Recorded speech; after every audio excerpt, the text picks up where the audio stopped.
Hey guys, Such Sports here back with another video. And this time we're doing a video where we discuss all the week two waiver wire pickups you must make in your leagues if these players are available. So if you have these quarterbacks, running backs, receivers, and tight ends available, make sure to pick them up before week two begins.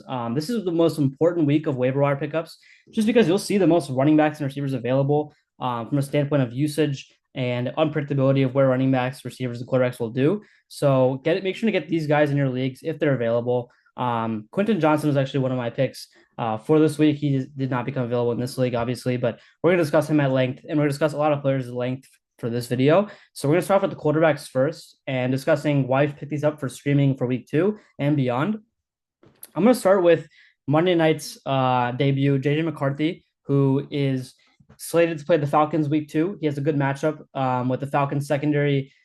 Not able to cover Boutte or Mike Evans greatly. Boutte did have two touchdowns, and Mike Evans didn't have the best fantasy game. But the reason why McCarthy is a good pick here is because the availability of the receiving options between Justin Jefferson, TJ Hawkinson, and the run game, playing a bad defense in the Falcons, who are down to bench players on offense. So there might be more possessions for the Vikings. And so McCarthy is a good pickup here just because he got two easy matchups in the next 2 weeks between Atlanta and Cincinnati. And he looked good enough to where you can pick him up in your leagues. He's rostered in 62% sleeper leagues. And so he's probably not available in your leagues. But if he is, McCarthy's a must pick up, a must start if you're streaming a quarterback for week two, considering who he has to throw to between Jefferson, Naylor, and Hawkinson. And even without Jordan Addison, McCarthy still looked good, throwing two touchdown passes. And while he did that pick six in the second quarter, I believe it was, or third quarter, I believe it was, I still trust McCarthy enough to where you can start him in week two against Atlanta.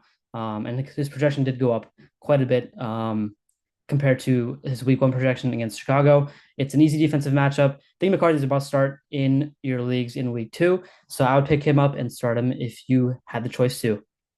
My next QB stream, I'm not going to talk about Dak Prescott because he's not available in most leagues. Jordan Love is another one where he's rostered in a good amount of leagues, but if he's not, I'd pick him up absolutely, considering his next three matchups are against not the best defenses. While Washington has a very talented defense and secondary, I think Love is a solid week two start. I think I'll go McCarthy over Love for this week. But considering who Love is playing in the next few weeks, even after that, week 6 and 7 between Cincinnati and Arizona, he poses a lot of deep threat ability where he can where he can launch some passes like he did in week one. I think Love is a must start in the next coming weeks. Maybe not this week, a must start wise. I like McCarthy more, but picking up Love here with a ton of receiving options is a very easy pickup for me. Considering he is 70% rosters, you might not see him in your leagues available, as this is just like a base league that I'm showing you off an 8 team, where in 10 or 12 team leagues, he's probably not available. But if he is, I'll pick up Jordan Love, considering how much they're going to score on offense. And those are the main quarterbacks I would stream. I do like Drake May as a late streamer in a 12 or 14 team league against Miami's defense, which is pretty poor. It is at Miami, but I still like May to put up some points and rush the ball pretty well. Same with Caleb Williams. I would pick him up as well. And same with Aaron Rodgers, who looked rejuvenated in his week one start with the Steelers. Lots of opportunity there. Obviously, the 4 touchdowns and 244 yards, that's a little bit volatile with how the Steelers played in week one. That might not happen every week where Rodgers throws at a low, I guess, low like average of a target there, but still gets the touchdowns. So watching out for that, Rodgers may not have the same performance against Seattle, where their defense is definitely better than the Jets. But he is a pickup in most fantasy leagues. I would roster him if you can in your league. So those are my QB pickups: Rodgers, JJ McCarthy. Trevor Lawrence is a good pickup if someone dropped him in your leagues as well, but most likely not available. So those are the QB pickups for week two. And for running backs, we're going to discuss here. Obviously, Jordan Mason's not available in 10 or 12 team leagues, and same with Nick Chubb probably. Dylan Sampson is someone who might be available in your leagues. He is going to be the pass catching back for the Browns, as we saw in week one, where he had 8 catches on 8 targets. The only issue is Quinshon Judkins is a factor if he can play this year. So if Judkins does come back, it does make things tricky for Sampson and Jerome Ford. But I think Sampson's good enough to pick up in week two, where you can stash him. I'm not honestly targeting the running backs this week as heavily as some users are, but with Sampson available, I would take him if you have him available. He's rostered about 53% of sleeper leagues, so I would pick up Sampson if you can. But we're going to discuss another running back who I think has pretty good potential in Trey Benson, who had 8 carries this past week in an Arizona offense that's going to score a good amount of points and have opportunities against the Panthers this week where he could score a touchdown. I think this is one running back I'd pick up to stash where he could become a player where you can start in a flex position later down the season, especially with Connor getting up in age. I think Benson could see some similar work this week where he gets 7 to 8 carries against not the best Panthers defense. I think Benson is a must pick up in your leagues. He is rostered about half of leagues. So I'll get going in Benson just because of the opportunity he has in Arizona. Now, he won't be the lead back by any means unless Connor goes down with injury, but I think that Benson is a good pickup because later down the line of the season, you can probably start him in on a week as a flex. And I think Benson's a good pickup for your leagues in week 2. And another running back we're going to discuss is Baishal Tootin. So with the trade of Tank Bigsby to the Eagles, I think Tootin's a good pickup despite the poor stat line in week 1. I think this is a good stash for the remainder of the season where you could see more work with Bigsby gone. So having him as a backup to ETN or having him as just a bench stash in a deeper league, I think this is a great pickup. He's rostered in less than half leagues, and he could see some more work in the coming weeks. I don't expect him to take over the backfield by any means or be one of the top 10 RBs in the league. I think this could be a potential solid flex play, and he's worth picking up in week 2. But I'm not focusing on the running backs super heavily here. I'm focusing on the receivers this week and tight ends. So for wide receivers, I'm looking at Quentin Johnson as one of the number 1 pickups in your week 2 waiver wire. So Quentin Johnson looked great on in terms of rack this past week, and the way the Chargers offense is looking, throwing the ball a lot more than they did last year. I think Johnson is a great pickup to have in your leagues. So he is rostered in only 14% of leagues, and I think this is a great add in 10 or 12 team leagues. Obviously, in an 8 team, you might not pick him up, but Quentin Johnson is my number 1 or number 2 pick here to pick up in waiver wire pickups this week. So Johnson, lots of opportunity there. Keenan Allen, obviously another great pickup that I might not discuss in this video, but if you can get Keenan Allen or Johnson or both, I'd get both of them. Just because of the opportunity in the Chargers offense, we might be throwing the ball more with Greg Roman opting to go for a pass heavier offense this year based on week 1. So I would go Johnson just because of the reason that he can get more targets this year. He didn't have that drop issue that he did last year in week 1. We'll see how long this lasts, but I'll get Johnson. You can always drop him later if you don't trust him, but I would go Johnson as one of my main pickups. And in case I'm missing any players, I would go with Matthew Golden. Obviously will not be available. Samson is a player that will be available, but in terms of receivers, I think Rashid Shaheed is okay. I wouldn't pick him up heavily. Obviously, Pittman won't be available. Wandale's okay. There's another player I wanted to discuss. Keenan Allen was the other one that if he is available, pick him up because he'll be a good slot player. He's looked decent in week 1. He didn't look like prime Keenan Allen, but he was obviously great, and he could pose this similar stat line with 10 targets in week 2. I think this is a good add for your leagues. He's obviously rostered in over half leagues, so he might not be available, but I would definitely go Keenan Allen if he's available in your leagues. And another receiver I want to discuss, Cedric Tillman. He received a ton of targets in week number 1. Obviously, a bad matchup coming up with the Ravens and even the Packers. Secondary is not great, but I wouldn't start him probably. But Cedric Tillman is a good pickup just because of the amount of volume he got in week 1 with 8 targets on a bad Browns offense. So those are my pickups mainly. And Kayshon Boutte is another player I want to discuss. He received a ton of work in week 1 in the intermediate game. He got over 100 yards and led the Patriots in receiving. This is a very good pickup in your fantasy leagues, only 5% rostered. And if he's available in 10 or 12 team league, I'd pick him up as a last bench option or receiver 4 or 5, where you can get Boutte and potentially get a solid flex play later down the season. We'll see. This is just a dart throw. I'm not super high on Boutte as a Patriots fan. I think he's fine as a receiver 5 or 4 in your leagues. Wouldn't take him and start on week 2, but obviously he can go off in week 2. There's absolutely a reason where May can connect with him again.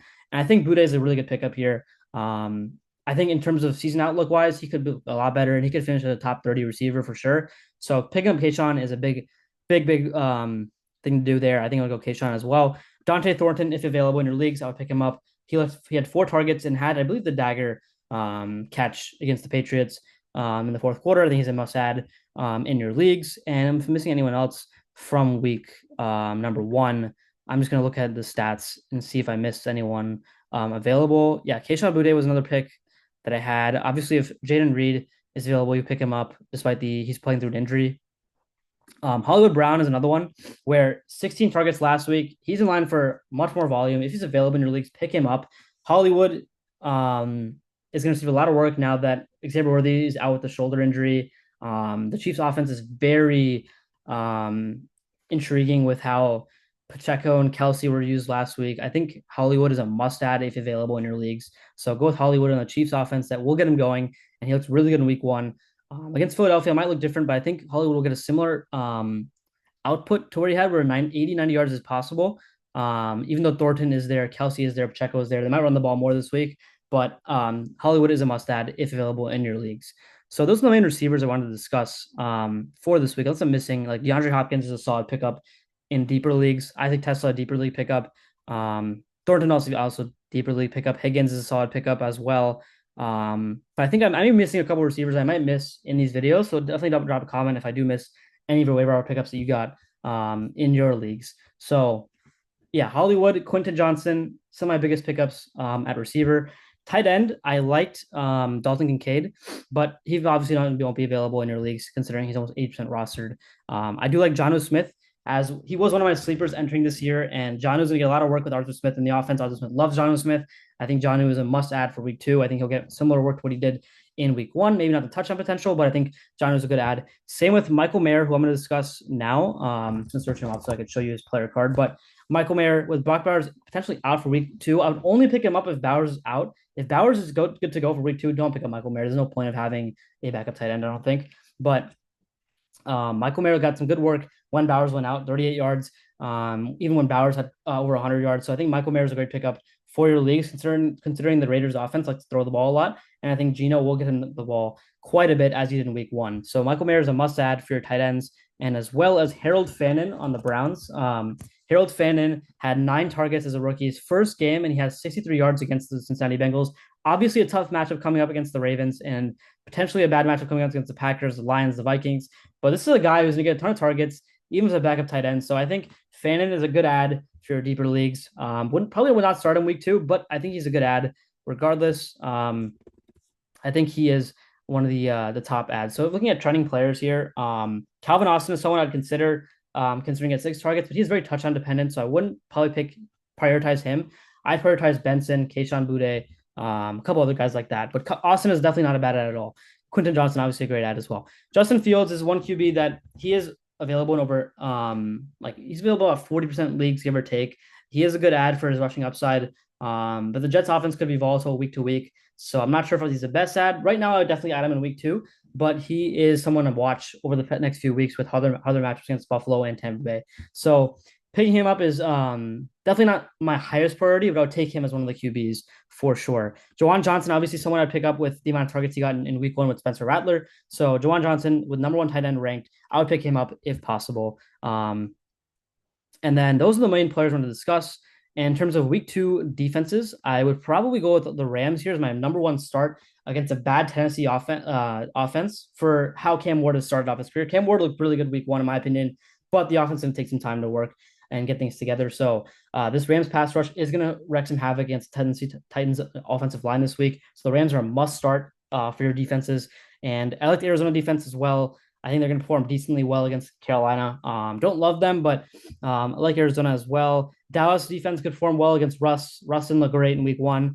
Could see that being a good start. Outside of that, though, I don't see too many ads. I think the Rams are the number 1 ad if available in your 10 or 12 team leagues. I know in 8 team leagues they're probably available, but I like the Rams in week 2. So those are my main streaming players for this week. Obviously, if there's players in 18 leagues like Jordan Mason, I'd pick them up. But I'm going to go with my top ad to be Quentin Johnson. And my number 2 ad is going to be probably Trey Benson is my number 2 ad, as well as my tight end ads would be Juwan Johnson, Michael Mayer if Brock Bowers does not play, and Harold Fannin. I do like the receivers more. I'd also go Hollywood as my top ads, my receivers. So those are my top waiver wire ads for week 2. Definitely prioritize your receivers this week with Quentin Johnson and Hollywood Brown available. Obviously, these guys might not pan out season long, but considering what they did in week 1, it's worth throwing a dart at them for your benches. So those are my top waiver wire ads for this season or for week 2. And we'll come back next week with the week 3 waiver wire ads, and we'll keep discussing players and how well they can perform in the waivers and how long they'll be available. But these are my waiver wire ads for this week, and we'll see you guys in the next video. Thank you so much for watching.